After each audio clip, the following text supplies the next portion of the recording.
Donc bonjour à toutes et à tous, Laurent Sommer, conseiller énergie, climat, agroforesterie, au sein de l'équipe du même nom, à la Chambre d'agriculture de Bretagne. Ma présentation va s'articuler autour des crédits carbone et des potentiels de réduction des gaz à effet de serre en élevage. Donc tout ça, on a vécu un été bien particulier, hein. On a senti... je pense tout le monde a senti les effets du changement climatique et du coup on a effectivement des objectifs de réduction de gaz à effet de serre pour lutter contre ce changement climatique.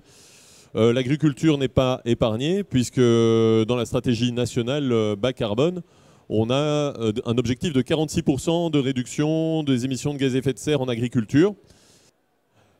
Souvent on entend parler de la solution de facilité qui est de réduire les cheptels, réduire la production. On ne parle peut-être pas suffisamment, en tout cas au niveau de la collectivité, de l'optimisation des systèmes pour réduire l'empreinte carbone des productions animales. Et pourtant on a là de bonnes possibilités d'action. Par exemple, eh bien, dans le premier appel à projet France Carbone Agri, qui concerne donc des projets de réduction d'empreinte carbone en élevage bovin laitier, donc les 14 exploitations bretonnes qui ont été engagées vont économiser, vont permettre la réduction de 8000 tonnes de CO2 sur 5 ans sur ces 14 élevages, soit 600 tonnes de CO2 équivalent par éleveur. Donc une réduction assez significative des émissions de gaz à effet de serre.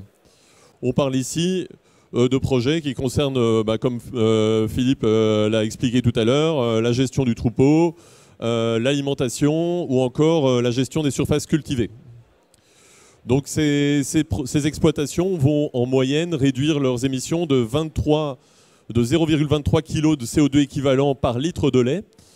Sur la production bretonne, si on extrapole ça à la production bretonne de 5,4 milliards de litres en 2018, ça peut représenter 1,24 million de tonnes de CO2 qui vont être économisées chaque année par les exploitations.